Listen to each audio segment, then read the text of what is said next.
Google's CEO is going to be grilled in the Hill tomorrow, testifying before the House Judiciary Committee. Republicans want answers to allegations of conservative censorship and plans for Google to work with China on a censored search engine. So can the Google CEO make the case that big tech does not need regulating? Joining us now is the chairman of the House Judiciary Committee, Bob Goodlatte. Great to see you, Chairman. Thank you for being here with us. Now, I don't like some of the stuff that we just mentioned in the intro that Google has been up to, but I also don't like the idea of Congress or a bunch of bureaucrats making up new rules and regulations for the Internet. So what do you plan to do about Google and its problems?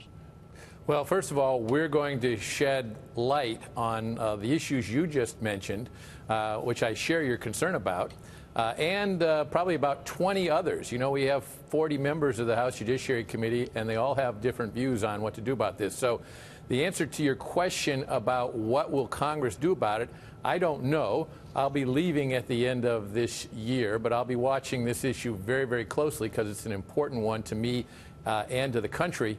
But a couple of facts that the people need to be aware of. First of all, Google conducts 90% of the searches on the Internet today. So they are a dominant market power in that sector.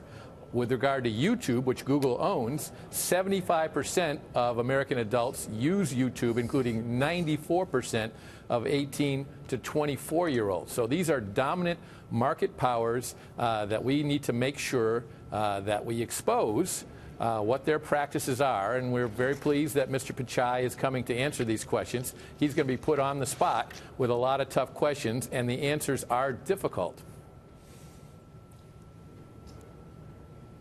Chairman, if I may, since these questions are going to be difficult, but I think, isn't it going to be really hard for Google to come ahead and say that, you know, other competition, if we believe in a capitalist society and free markets, should we stop Google from going and offering a censored version of a platform in China when you had Yahoo already do it? Now Yahoo's blocked. The fact that Microsoft offers a censored version of Bing, which I know David Assman would really like to know as well. I love Bing. So how could you tell a company don't go ahead and do that when you have competitors doing so, and you'd want a thriving U.S. company to succeed around the globe?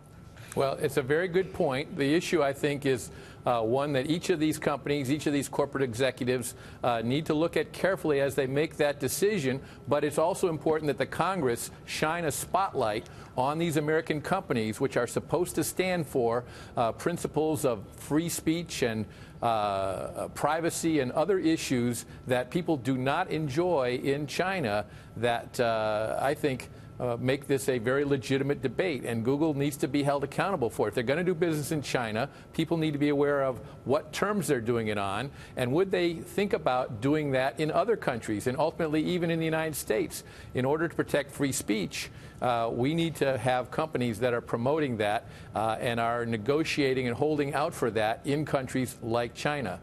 Mr. Chairman, sorry, Steve Forbes here. Tomorrow, are you going to contrast Google's reaching out to China with its standoffish attitude towards the Pentagon? Good point. Yes, I think that is a very pertinent question. Why is it that you and your employees do not want to help the United States Department of Defense keep Americans safe and keep all of the issues, trade and free governments and so on around the world safe by supporting the needs of our military to have access to the best technology available? Well, you may not love the answer, but as a free country and a capitalist society, that's their decision. And we've actually had CEOs who loved the Defense Department and had, for example, T.J. Rogers over at Cypress Semiconductor. Back when he ran it, he said, but for the defense contracts that they got, this company would have really been searching for other customers. But he said, even as a free marketeer, let the dollar vote go. Let the shareholder decide. We don't want to go with Google. They don't want to support our Defense Department and go with another company. If it were that simple, I'd agree. But Google actually has leading edge technology in some of these areas. And you're right, we can't force them to do business with the Defense Department, but I see absolutely nothing wrong with people putting pressure on Google to do business with the Defense Department. Through what, regulation? I mean, this is what it's about, right? Not through regulation, through shining a spotlight on this company, which has, as I say, dominant shares in the American market. The American people need to know more about this company than just that they do good searches for them.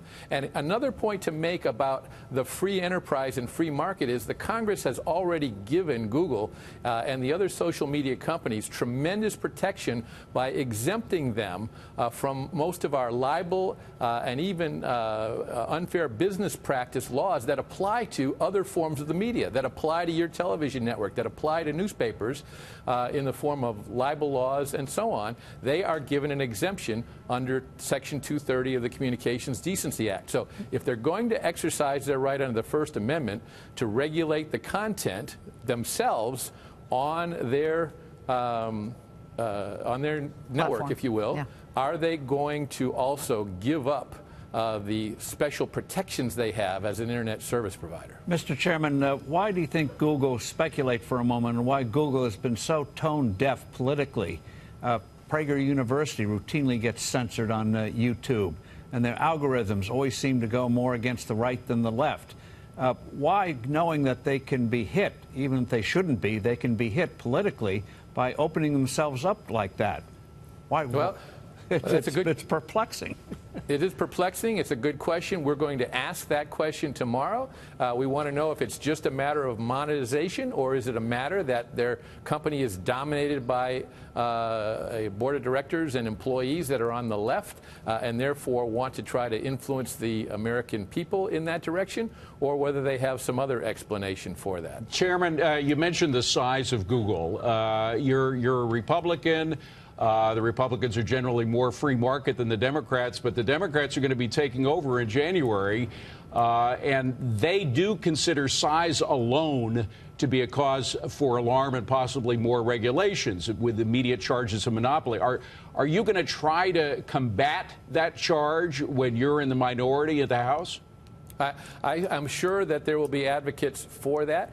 I'm actually a Republican who believes that antitrust laws properly administered can serve a useful purpose, but they are not to be confused with regulations. Antitrust laws say that if you achieve a level of market power, the government can step in and say that you've got to do something differently, break up your company or whatever.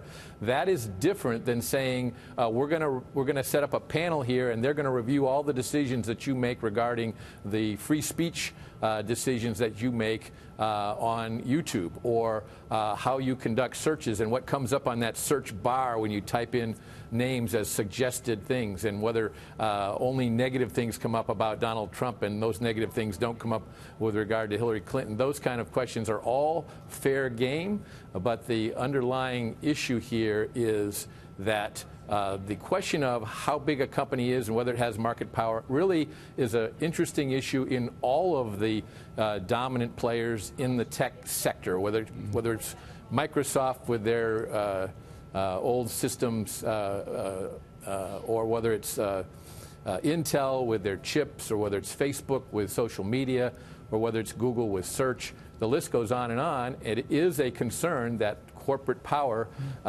is very centralized on the internet, and we need to ask questions about it. What we do about it after we ask those questions is another thing. One question, Mr. Chairman, you might ask is a blockchain, as that comes into its own, that's going to create its own privacy.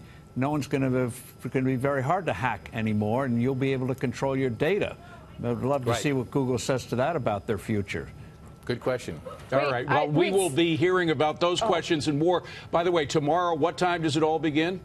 10 a.m. 10 a.m. Eastern. Fox Business will be covering it from stem to stern, so you can watch it right here on Fox Business. Chairman, good to see you. Thank you for being here. Appreciate it.